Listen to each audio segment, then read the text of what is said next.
اعوذ باللہ من الشیطان الرجیم، بسم اللہ الرحمن الرحیم۔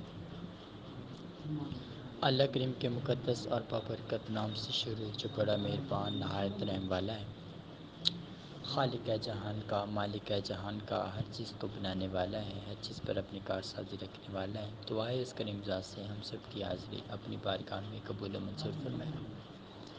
ہم سب کو بہت سارا اجر عظیم عطا فرمائے، ہم سب کے تمام صغیرہ کبیرہ گناہ معاف فرمائے، جو ہماری کوتاہیاں ہیں مالک کریم اپنے رحم و کرم سے دور فرمائے، ہم سب کا خاتمہ ایمان پر فرمائے۔ جو ہم ذکر سنیں گے، جو ہم دعا سنیں گے، جو ہم عمل سنیں گے، جو ہم باتوں کو سمجھیں گے، اللہ کریم ان ساری چیزوں کو اپنی بارگاہ میں قبول و منظور فرمائے، اور ہم سب کو بہت سارا اجر عظیم عطا فرمائے، اور ہم سب کے تمام صغیرہ کبیرہ گناہ معاف فرمائے۔ آمین ثم آمین یا رب العالمین۔ آج کا جو ہمارا ٹاپک ہے، جس موضوع پر ہے، جیسا کہ ہم نے قرآنی آیات تلاوت کی، ایک موضوع تھا صبر، اور دوسرا تھا ایمانداری، احساس مندی۔ پہلی چیز ہے ایمانداری اور احساس مندی، کیونکہ صبر کا پیمانہ بعد میں آتا ہے، جب ایمانداری یا احساس مندی کے بارے میں لوگ طرح طرح کے گمان بناتے ہیں، تنگ کرتے ہیں، پریشان کرنے کی کوشش کرتے ہیں، تو پھر نیکسٹ اسٹیج آتی ہے صبر۔ تو پہلے ہم بات کرتے ہیں ایمانداری اور احساس مندی کی۔ اللہ کریم قرآن حکیم کے اندر جو فرما رہے ہیں، اور وہ واضح طور پر فرما رہے ہیں کہ انسان اگر اپنے آپ کو سمجھے تو اس کا اللہ اس کی ہر بات مان لے گا، اور اگر انسان اپنے مطالبات کو ہی اپنی مرضی سمجھتا ہے تو وہ بیکار ہے، کیونکہ ہونا وہ ہے جو میں نے جانا ہے، اور اگر میں چاہوں گا تو میں بھلائی کا راستہ دکھا دوں گا، اور اگر میں چاہوں گا تو میں اس کو فنا کر دوں گا۔ یہ ایک صورت میں اس کے اوپر بھی ضروری ہے کہ وہ اس کا خوف اپنے اندر لے کے آئے، تاکہ اس کے پچھلے گناہ معاف ہو جائیں۔ اب اللہ کریم نے یہاں پر دو چیزیں واضح کی ہیں کہ جو لوگ ایک دوسرے سے ناراض ہو جاتے ہیں اس بنیاد پر کہ اس نے ان کا نقصان کیا، اس نے ان کا نقصان کیا، لیکن حقیقت یہ ہے کہ اللہ کریم جو سخی دل ہوتا ہے، جو ایمان والا ہوتا ہے، اس کے اندر ناراضگی کا جذبہ اتنی دیر نہیں رکھتا جتنا اس اکڑے ہوئے غروریہ تکبر انسان کے اندر ہوتا ہے، جو گناہ گار ہونے کے باوجود بھی خود کو بڑا بہادر، بڑا دلیر، بڑا جوان مرد سمجھتا ہے، گویا اللہ اس کے تمام کوتاہ کو دیکھ رہا ہوتا ہے، ہر چیز کو وہ سمجھ رہا ہوتا ہے، جان رہا ہوتا ہے کہ یہ کیا کر رہا ہے، کس طریقے سے کر رہا ہے، لیکن اللہ اس کو کبھی بھی کوئی دکھ یا تکلیف نہیں پہنچاتا، اس بنیاد پر کہ اس انسان کے اندر شاید خوف پیدا ہو جائے، لیکن جب وہ اپنی لیمٹ کراس کر جاتا ہے تو پھر اس کے اوپر مشکلات، سختیوں کا ایک آغاز ہو جاتا ہے۔ اب جو ایک شریف تھا، جو ایک سخی تھا، اس کے اندر بھی اللہ پاک نے اتنی توفیق رکھی تھی کہ وہ کسی بھی دنیا دار بندے کو معاف کر دیتا، اس بنیاد پر کہ میرا مقام اور ان کا مقام میں بڑا فرق ہے، میرا معیار اور ان کے معیار میں بڑا فرق ہے، مجھے اللہ نے سخی بنایا، وہ لالچی دنیا کی بیکاری ہیں، اور میں ان جیسا کیوں بنوں؟ لیکن اگر اس نے بھی اپنے آپ کو ان جیسا بنانے کی خواہش کر لی تو پھر ان کے درمیان تفریق ختم ہو جائے گی، اور جب وہ فرق ختم ہو جائے گا تو پھر دونوں برابر ہو جائیں گے، اور برابر ہونے کی عوض پھر وہ یہ سمجھتا رہے گا کہ میں اچھا ہوں، اچھا ہوں، اچھا ہوں، مگر اس کی اچھائی خاک میں مل جائے گی، کیونکہ اس نے اپنی اچھائی کا وزن نہیں بڑھایا۔ اگر وہ اس کو معاف کر دیتا اس نظریے پر کہ اللہ مجھے دیکھ رہا ہے اور اللہ بہتر معاف کرنے والا ہے، اگر کوئی میرے در پر آ کے مجھ سے تلافی جرم کر رہا ہے تو میں اس کو معاف کر دوں،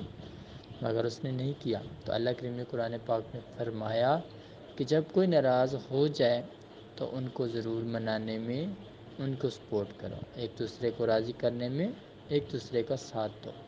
تو گروہوں کو راضی کرنے میں ایک دوسرے کا ساتھ دو، اور ہمیشہ اللہ کا فضل اور اللہ سے توبہ کرتے رہو۔ اللہ کا فضل اس طریقے سے تلاش کرو کہ آپ لوگوں کے پچھلے گناہ معاف ہو جائیں، اور ہمیشہ اللہ سے خوف اس لیے رکھتے رہو کہ اللہ پاک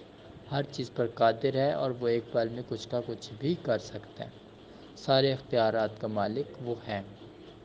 اب یہاں پر ہمیں دو چیزیں سیکھنے کو ملی ہیں۔ ایک تو چیز یہ کہ ہمیں اپنے جذبات کو بے وجہ نہیں خراب کرنا چاہیے، بے وجہ ہمیں اپنے جذبات کو نہیں بھڑکانا چاہیے، نہ اٹھانا چاہیے کہ ہم کوئی غلط فیصلہ کر جائیں، بہت جلد بازی میں کوئی نقصان کے کام کر جائیں۔ تو اللہ کریم نے ہمیں یہاں پر بہت زیادہ روکنے کی بات کی ہے کہ ہم لوگ انسان ہیں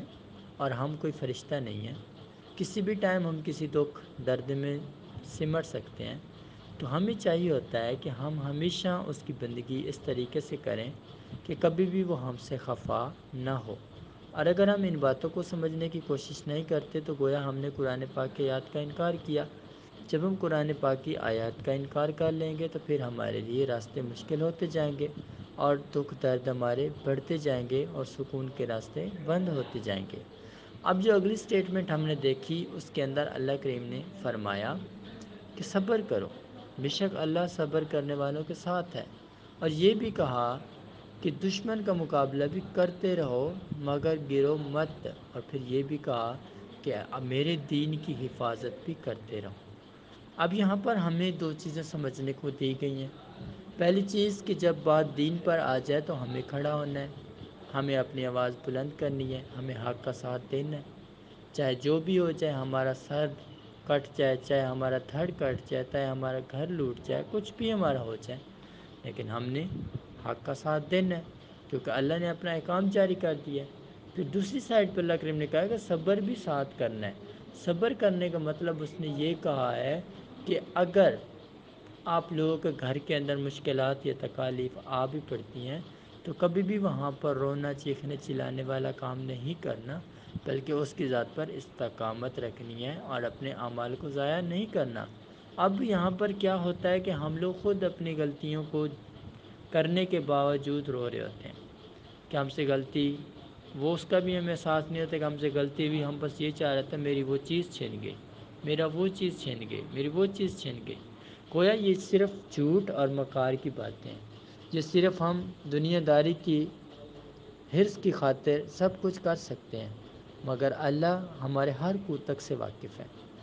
ہماری سوچوں کو وہ اچھے طریقے سے سمجھ سکتا ہے، جان سکتا ہے کہ ہم کیا سوچتے ہیں، ہم کیا سمجھتے ہیں، ہمارے اندر کیا ارادے ہیں۔ کیونکہ ہم تو دنیا داری کی غم خاری کے لیے بڑا کچھ کہہ دیں گے، یہ دنیا کی معاملت کے لیے بڑا کچھ کہہ دیں گے، لیکن اللہ کسی سے کوئی قرض نہیں لیتا اور نہ ہی کسی کا مقروض ہے، اور نہ ہی کوئی یہ سمجھے کہ اللہ کسی کی سفارش قبول کرتا ہے۔ جب ہم لوگ خود غلط کام کریں گے اور غلط فیصلے بھی کریں گے، پھر اس کے بعد ہم یہ نہیں کہہ سکتے کہ اب ہمارے اوپر رحم جلدی ہو جائے گا، پھر ہمیں وہ اپنے کیے کا سزا اٹھانی پڑے گی، اس کے بعد ہی ہمارے اوپر کوئی رحم کا راستہ پیدا ہو سکتا ہے۔ جب ہم اچھے طریقے سے ساری باتوں کو سمجھ لیتے ہیں تو ہمارے لیے عمل کرنا آسان ہوتا ہے۔ اب یہاں پر اللہ کریم نے دو چیزیں واضح طور پر بیان کی ہیں کہ جب بات حق پر آئے تو پھر وہاں پر اپنا سب کچھ چھوڑو اور حق کو کبھی بھی نہ چھوڑو، اور دوسری بات یہ بھی کی ہے کہ ہمیشہ حق کے راستے میں آؤ اور لڑو، دشمنوں کا مقابلہ کرو، ان سے بہادری سے مقابلہ کرو۔ کوئی آپ کو تنگ کر رہا ہے، کوئی آپ کو پریشان کر رہا ہے، کوئی آپ کو دھوکہ دے رہا ہے، اس کے لیے رونا چیخنا چلانا نہیں ہے، بلکہ اپنے رب کا فضل تلاش کرنا ہے، اپنے رب کی مدد تلاش کرنی ہے، اور جتنی آپ کے پاس پاور ہے آپ نے اپنی پاور اس کے اوپر لگانی ہے، اور رونے بلکنے والا کام بالکل نہیں کرنا۔ اور یہاں پر اس نے واضح طور پر بیان کیا، جب ہم جانتے ہیں کہ ہمارے ذمے ہے، اللہ کریم نے ہمارے ذمے لگایا کہ دین کی حفاظت کرنی ہے، دین کی سرحد کو ہم نے بہت اچھے طریقے سے قابو میں رکھنا ہے، کسی بھی قسم کے دشمن کے وار سے اس کو بچانا ہے۔ اب دین کی سرحد سے کیا مراد ہے؟ دین کی سرحد سے مراد ہے ہماری ذاتی عبادت۔ ہم اپنی عبادت کرتے ہیں، عبادت کرنے کے بعد ہم گلے بھی کر رہے ہوتے ہیں، شکوے بھی کر رہے ہوتے ہیں، ایک دوسرے کو مار بھی رہے ہوتے ہیں، پیٹ بھی رہے ہوتے ہیں، ایک دوسرے کو برا بھلا کہہ رہے ہوتے ہیں، ایک دوسرے کے لیے نفرت پیدا کر رہے ہوتے ہیں، سب کچھ کر رہے ہوتے ہیں۔ ہم سمجھتے ہیں ہم نے نماز پڑھ لی، عبادت کر لی، قرآن پڑھ لیا، ہم نے حج پڑھ لیا، ہم نے عمرہ کر لیا، ہم نے یہ کر لیا تو گویا ہم بخشے جائیں گے، تو یہ غلط ہے۔ جو اللہ کریم نے اپنی حد بنا کے رکھ دی ہے، اگر ہم نے اس سے ایک قدم بھی آگے بڑھا لیا ہے تو ہم بیکار ہیں، ہماری عبادت، ہمارا سب کچھ ختم ہے۔ اب ہم سمجھیں گے کہ ہمارے پاس سب کچھ ہے، جب ہمارے اوپر مصیبت آئے گی تو وہ کس بیس پر آئے گی کہ ہمارے پاس کچھ نہیں ہے۔ جو بھی کوئی ہمارے پاس ڈیفینڈ والی چیز تھی تو اب وہ نہیں رہی۔ اب ہم یہ سمجھتے رہیں گے کہ ہم تو عبادت گزار ہیں، حاجت گزار ہیں، لیکن اللہ ہر چیز کو میرٹ کے اوپر ہی چلاتا ہے۔ کوئی بھی چیز وہ اپنے میرٹ سے نکال کے نہیں لے کے جاتا، جو جس قابل ہوتا ہے اس کو اسی قابل بنا دیتا ہے، جو جس کے قابل ہوتا ہے اس کو وہی عطا کر دیتا ہے۔ اب مجھے پتہ ہے کہ میں اپنے رب کا خوف دل میں رکھتا ہوں، تو مجھے اس چیز پر بھی یقین ہے کہ میرے اوپر اگر مشکل آ بھی جاتی ہے تو میں اس کو سب سے بڑھ کر مانتا ہوں، میں سب سے بڑھ کر اس کی یاد میں رہ سکتا ہوں، اور وہی سب کچھ بدل سکتا ہے۔ جب میرے اندر یہ سوچ ہی نہیں آئے گی، جب میرے اندر یہ سمجھنے کی قوت ہی نہیں آئے گی، تو وہ میں کون سا اقدام کروں گا؟ میں کچھ بھی نہیں کروں گا۔ اب ساری چیزوں کا بیسک مطلب اللہ کریم نے قرآن کریم کے اندر جو واضح فرمایا، تو وہ ہمیں سمجھنے کو، سیکھنے کو بہت کچھ یہاں پہ سمجھ آیا کہ اگر ہم صبر کا دامن تھامتے ہیں تو ہم صابر لوگوں میں شمار ہو جائیں گے، اور صابر لوگوں کے درجات بہت بلند و بالا ہوتے ہیں، ان کو بہت فیض رحمت ملتا ہے، بہت زیادہ کرم عطا ہوتا ہے، اور ان کی زندگی کے تمام دکھ درد تکلیفیں دور ہو جاتی ہیں، اور اللہ اس طریقے سے ان کو پسند کرتا ہے کہ ان کی زبان پر بھی ہر پل اپنا ذکر جاری کرواتا ہے، ان کے دل پر بھی ہر پل اپنی یاد تازہ کرتا ہے، اور ان کے ایمان کو بھی ہر پل تر و تازگی عطا فرماتا ہے۔ اس کی سب سے بڑی وجہ صرف یہی ہے کہ اس انسان نے اپنے اللہ کو دیکھتے ہوئے ہر فیصلہ کیا، صحیح کو صحیح بولا، غلط کو غلط بولا، اور اس نے ہمیشہ دین اسلام کی سربلندی کے لیے محنت کی، ہمت کی، مشقت کی۔ دین یاد رکھنا کبھی بھی خود بخود نہیں پھیل جاتا، سب سے پہلے دین گھر سے پھیلانا چاہیے۔ اگر آپ کے گھر والے آپ کے ساتھ صحیح نہیں ہیں، آپ کے گھر والے گالم گلوچ دیتے ہیں، تو پہلے آپ نے ان کو ٹھیک کرنا ہے، اور ان کو ٹھیک کرنے کے لیے آپ نے ان کے گلے نہیں دبانے، ان کے ساتھ لڑنا جھگڑنا نہیں ہے، بلکہ آپ نے اللہ سے مدد مانگنی، اور آپ نے ان کو بڑے پیار سے، سلیقے سے سمجھانا ہے، تاکہ وہ جب آپ کو اللہ پاک کی مدد مل رہی ہوگی، جب آپ کی زبان پر اپنے رب کا نام موجود ہوگا اور آپ اپنے رب کا پیغام ان لوگوں کو پہنچانے کی کوشش کر رہے ہوں گے، تو اللہ کریم آپ کی اس راستے میں ضرور مدد فرمائے گا، اور آپ کو کسی بھی قسم کے دکھ سے یا تکلیف سے بچا لے گا۔ جب ہم ان چیزوں کے اوپر چل پڑیں گے تو پھر ہماری زندگی بہت زیادہ آسان ہو جائے گی اور بہت زیادہ بہتر ہوتی جائے گی، اور اگر ہم ان باتوں کو نہیں سمجھیں گے تو ہمارے لیے ہر چیز مشکل تر مشکل ہو جائے گی، اور ہمارے لیے سوچنے سمجھنے کے راستے بند ہو جائیں گے، کیونکہ اللہ کریم نے ہمارے لیے بہت بہتر دین پسند فرمایا، اور اس نے پیارے کریم آقا کو سچی اور پکی لگن کے عوض بہت کچھ عطا فرمایا، اور خاص کر ہمیں یہ قوت عطا فرمائی کہ ہم لوگ ہمیشہ حق اور سچ کے راستے کی بھی تلاش کر سکتے ہیں، اور ہم حق اور سچ کے راستے پر چل بھی سکتے ہیں۔ اب یہاں پر دو سوالات پیدا ہو گئے۔ پہلا سوال یہ ہے، اگر معافی مانگ لی جائے اور پھر بعد میں گناہ بھی کر لیے جائے، تو اس کے بعد دل کے اندر سب سے پہلی بات کون سی آتی ہوتی ہے؟ ایک یہ سوال ہے۔ دوسرا سوال، جب مر جاتے ہیں تو مرنے کے بعد سب سے پہلے قبر کے اندر کون آتا ہے، اور ہماری مغفرت کروانے کے لیے ہماری معاونت کرنے والے فرشتے کا کیا تعلق ہے ہماری ذاتی لائف سے، کہ وہ ہماری لائف میں کیا کام کرتا ہے؟ اب یہ ہیں وہ دو سوال